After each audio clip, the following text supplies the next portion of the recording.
Kisah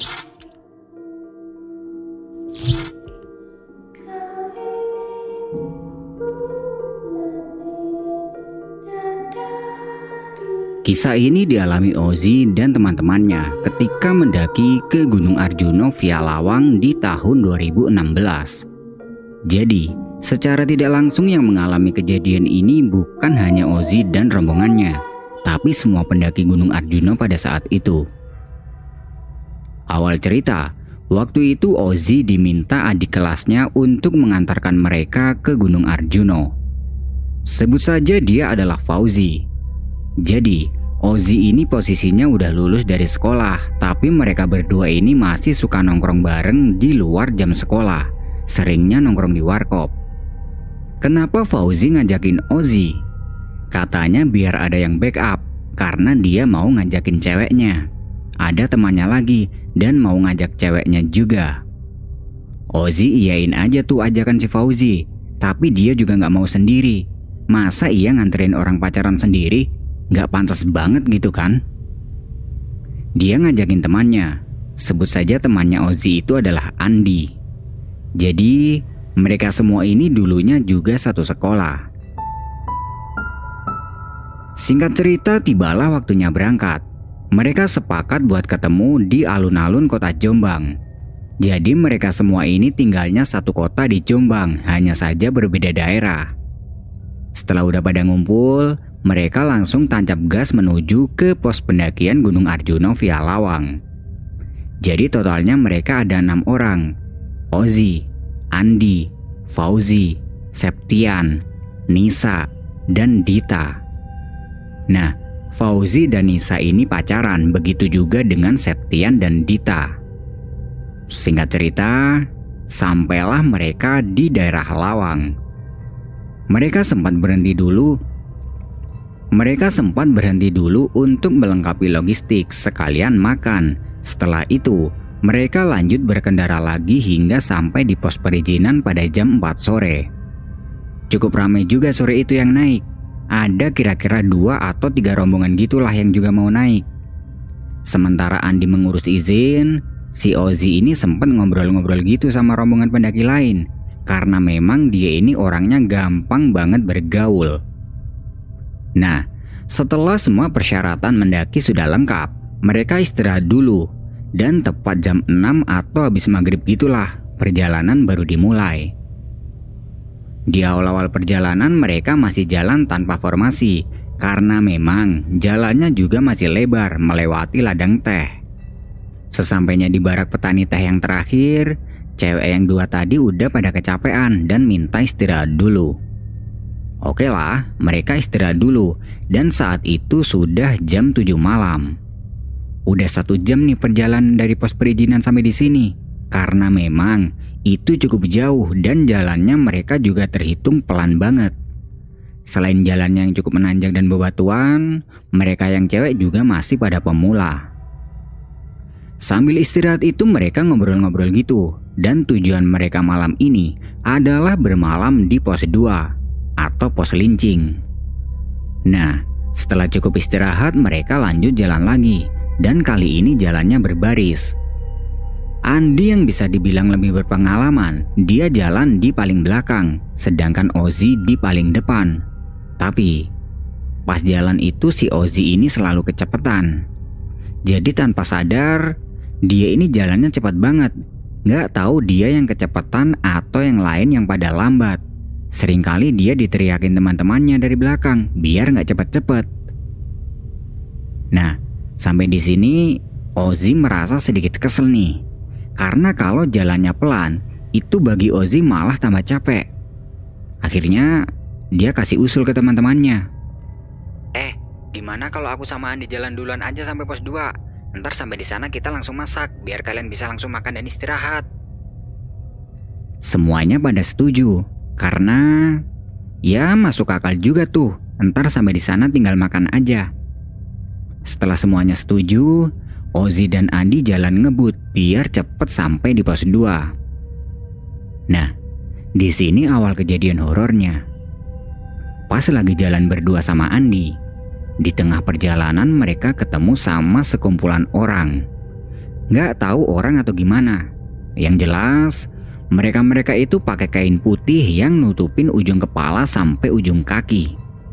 Lokasinya itu ada di sebidang tanah yang berjarak kira-kira 10 meteran di kanan jalur, dan ada kira-kira 5 orang. Awalnya mereka ngiranya itu sekumpulan pendaki yang sedang sholat, pakai mukena. Tapi kok gerakannya itu aneh. Pas dilihat dari dekat, mereka-mereka ini cuma posisi berdiri, kemudian ruku, berdiri lagi, ruku lagi, dan begitu terus. Kalau sholat harusnya nggak gitu, pakai sujud, duduk di antara 2 sujud, dan lain sebagainya. Tapi ini enggak. Jadi kayaknya itu bukan pendaki, bukan manusia juga, tapi nggak tahu apa. Seketika itu mereka langsung merinding hebat. Niat hati pengen pada lari, tapi juga nggak berani lari. Mereka pada nggak ngomong apa-apa nih. Setelah udah cukup jauh ninggalin makhluk tadi, Ozzy baru buka omongan. Andy, lihat nggak tadi? Iya, sholat macam apa kayak gitu? Apa mungkin mereka ritual aliran sesat ya? Andi mikirnya yang tadi itu adalah sekumpulan orang yang sedang melakukan ritual aliran sesat. Lah, aku malah mikirnya lain, Di. Aku malah mikir itu tadi demit, bukan manusia. Lanjut Ozzy. Semakin merinding lagi dibuatnya. Ya, sekarang kalian bayangin aja, di tengah hutan kayak gini malah ngomongin dedemit, abis ngeliat pula. Akhirnya udahlah, mereka nggak mau ngebahas itu lagi dan fokus jalan biar cepet sampai di pos 2. Singkat cerita, sampailah Ozzy dan Andi ini di pos 2. Di situ udah ada pendaki lain juga yang sedang ngecamp. Mereka langsung cari tempat di dekat shelter dan mendirikan tenda, kemudian lanjut masak. Sambil masak itu sesekali mereka membahas yang tadi, karena sekarang posisinya udah nggak takut soalnya ada pendaki lain juga di sini. Wah, mereka pada mikir nih, dan Andi, dia masih berpendapat kalau tadi itu orang yang sedang ritual, sedangkan Ozzy berpendapat itu tadi adalah dedemit. Singkat cerita, masakan udah jadi, ada kopi dan ada juga teh. Dan tidak lama kemudian, Fauzi dan yang lain datang dan mereka langsung gabung di tempat Ozzy. Tenda didirikan, setelah itu mereka masak masakan yang udah jadi. Nah, sambil makan itu Ozzy tanya ke Fauzi dan yang lain, apakah mereka melihat apa yang dilihat Ozzy dan Andi tadi? Mereka menjawab tidak tahu, malahan mereka ini sempat istirahat di tempat itu sebentar, dan mereka nggak ngelihat apa-apa. Dita sama Nisa kepo nih, dia tanya-tanya terus ke Ozzy, tapi si Ozzy nggak nyeritain terlalu panjang, takutnya ntar mereka pada malah takut. Karena udah malam dan besok juga masih harus lanjut jalan, mereka sepakat buat tidur. Jadi malam itu mereka mendirikan 3 tenda, 2 tenda buat yang cowok-cowok dan 1 tenda buat 2 cewek. Malam itu tidak ada yang aneh, dan besoknya pagi-pagi banget mereka udah pada bangun dan langsung buat sarapan. Setelah itu packing, kemudian lanjut perjalanan. Posisi perjalanan sama seperti awal, Andi di belakang dan Ozzy di paling depan. Jalur menuju ke pos 3 merupakan sabana yang sangat luas dan menanjak tipis. Sering-sering mereka berhenti untuk istirahat, karena meskipun menanjak tipis, tapi lama-lama capek juga kalau terus-terusan jalan. Singkat cerita, sampailah mereka di pos 3 pada jam 2 siang. Lumayan lama juga nih, karena memang jalannya ngimbangin Dita dan Nisa. Di pos 3 mereka istirahat cukup lama dan sempat masak-masak logistik juga. Beberapa juga ada yang tidur karena capek. Singkat cerita, mereka lanjut jalan lagi sekitar jam 3 sore. Ozzy memperkirakan nanti bisa sampai di pos 4 sekitar jam 7 atau 8 lah, tergantung perjalanannya. Di seperempat jalan, hari udah mulai gelap. Mereka berhenti untuk menyiapkan penerangan. Nah, Ketika sedang berhenti itu, tiba-tiba ada suara orang yang teriak dari atas. Woi, yang melaku, ojo suwe-suwe. Woi, cepet jalan, jangan lama-lama. Mereka nggak tahu apa yang dimaksud suara itu dan apakah teriakan itu diteriakin buat mereka. Mereka semua celingukan buat nyari siapa yang teriak tadi itu. Tapi nggak kelihatan ada siapa-siapa. Jadi cuman suara doang yang mereka dengar. Siapa Mas Ji? Tanya Fauzi. Gak tahu, bukan teriakin kita kali. Orang di pos 4 mungkin Mas. Enggak, perasaan pos 4 masih jauh kok. Mereka mengabaikan suara teriakan tadi dan lanjut menyiapkan penerangan. Tidak lama kemudian, kedengaran lagi suara teriakan itu. Kata-katanya sama persis kayak tadi, suruh jalan dan jangan lama-lama di situ. Nyari-nyari lagi mereka, dan tetap aja nggak ngelihat suara siapa yang teriak itu. Ya agak susah juga sih, soalnya sekarang udah menjelang malam juga. Berhubung penerangan sudah selesai disiapkan, mereka lanjut jalan lagi. Jalan, dan beberapa menit kemudian Dita nyeletuk. Apa itu? Dengan ekspresi wajah yang kaget dan membuang pandangannya ke arah kiri. Ditanya sama Fauzi. Ada apa, Dit? Gak tahu, bergelantungan di pohon, panjang banget. Jawab Dita. Panjang banget, bergelantungan di pohon. Semua pada merinding, terus ditanya sama Ozi. Di mana, Dit? Dan apa yang gelantungan? Di sana tadi, Mas. Ada yang gelantungan, panjang banget. Sambil dia nunjuk dan nyorot ke salah satu pohon di kanan jalur. Tapi pas dilihat lagi, sekarang katanya udah gak ada. Udah hilang. Suasana jadi mencekam dan semuanya pada diam. Lalu, dari belakang Andi nenangin suasana. Akar pohon itu mah, atau mungkin ranting. Udah, ayo lanjut jalan lagi, gak usah dipeduliin. Meskipun sebenarnya takut, tapi mereka berusaha nggak peduliin kejadian tadi. Mereka lanjut jalan, dan singkat cerita, sampailah mereka di pos 4 pada jam 8:30 malam. Di pos 4 ini ada banyak orang yang sedang ngecamp. Nggak terlalu banyak juga sih, ya sekitar 2-4 rombongan gitulah. Mereka nyari tempat buat diriin tenda. Setelah itu mereka masak-masak lagi buat makan malam. Nah, pas lagi makan, Nisa tanya kepada Dita tentang apa yang dilihatnya tadi. Dan Dita cerita tuh, katanya tadi itu gak sengaja dia nyorot senter ke sebuah pohon. Dan tiba-tiba ada sosok yang panjang banget lagi bergelantungan di dahan pohon. Detailnya sosok itu warna putih, kayak kain kafan gitu. Tapi pas disorot yang kedua kalinya, sosoknya udah gak ada. Udah nih, makan udah selesai, kopi juga udah dingin. Sekarang mereka pada masuk tenda masing-masing buat tidur. Jadi posisinya Dita satu tenda sama Nisa, Fauzi satu tenda sama Septian, sedangkan Ozi sama Andi. Di dalam tenda, Ozi sama Andi masih belum tidur. Mereka masih ngobrol-ngobrol gitulah sambil rebahan. Dan tiba-tiba si Ozi mendadak pengen kencing. Sempat gak berani keluar tenda sebenarnya, tapi daripada ntar ngompol kan malah jadi repot. Akhirnya dia beraniin aja nih keluar tenda dan kencing di belakang tenda. Suasana malam itu udah sepi banget. Pendaki lain juga udah pada tidur.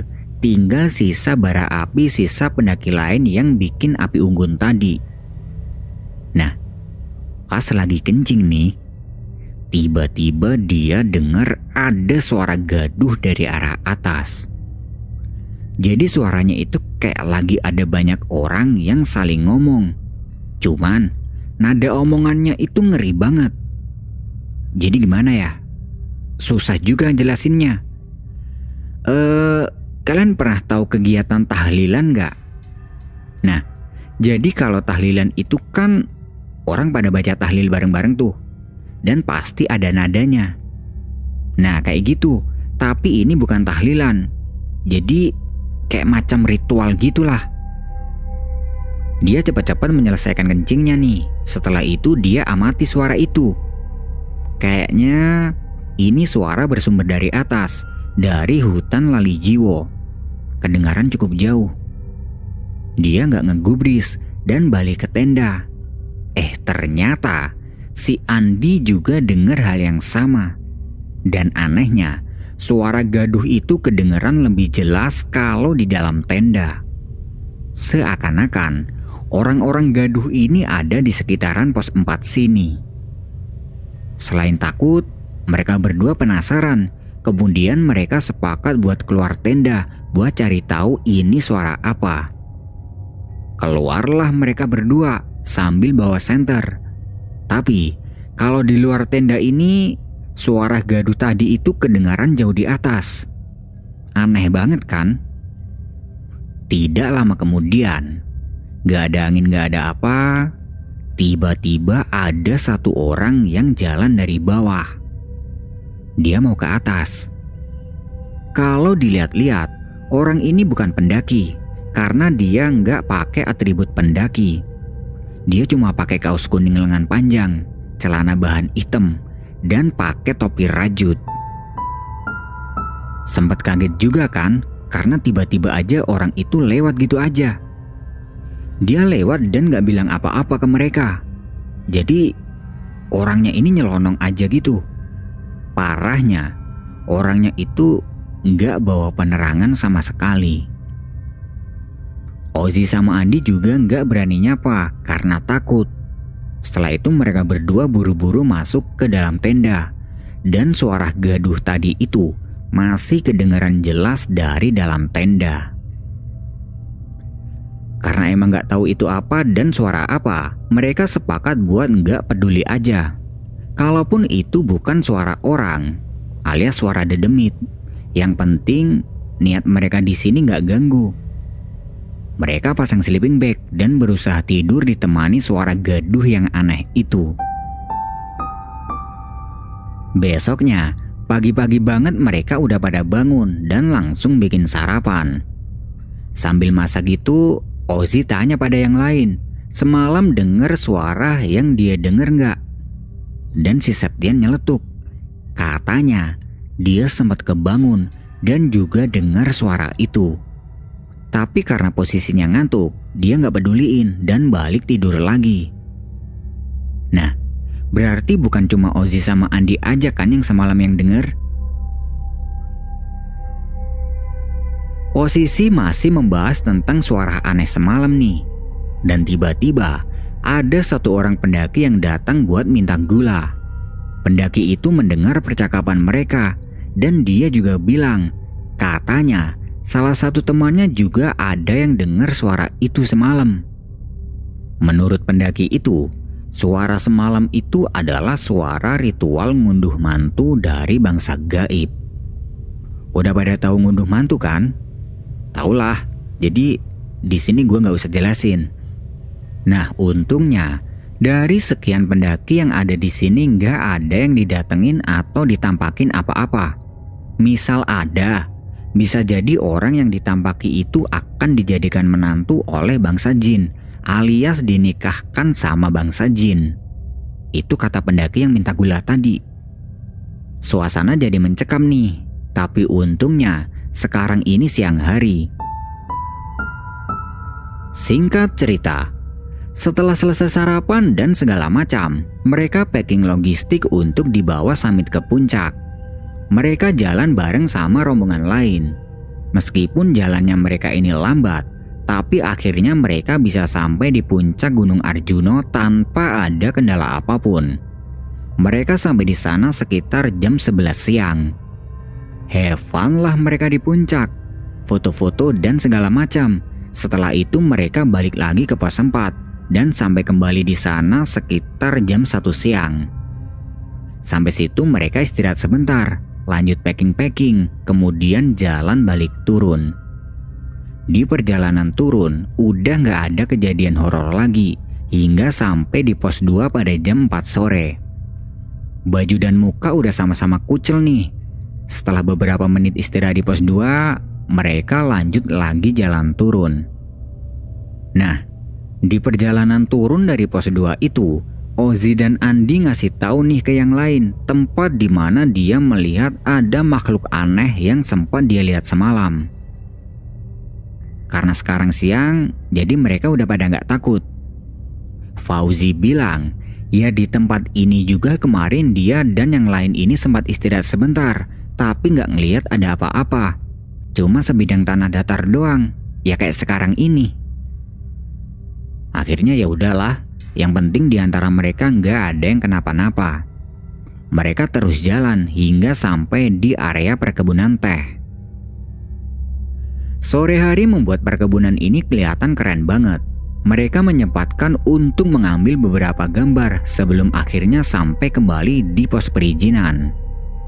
Malam harinya, mereka-mereka yang cowok pada nongkrong nih di depan base camp sambil ngopi-ngopi gitulah sama salah seorang petugas. Mereka cerita-cerita banyak, termasuk tentang suara gaduh di pos 4 semalam. Kata petugas juga sama dengan kata pendaki yang datang minta gula pada saat itu. Itu adalah suara gaduh dari bangsa jin yang sedang ada ritual ngunduh mantu. Dan itu udah biasa terjadi di Gunung Arjuna ini di hari-hari tertentu. Nah, itu tadi adalah sebuah kisah horor yang bisa aku sajikan ke kalian semua. Buat yang masih stay, aku ucapin terima kasih dan tunggu kisah horor selanjutnya.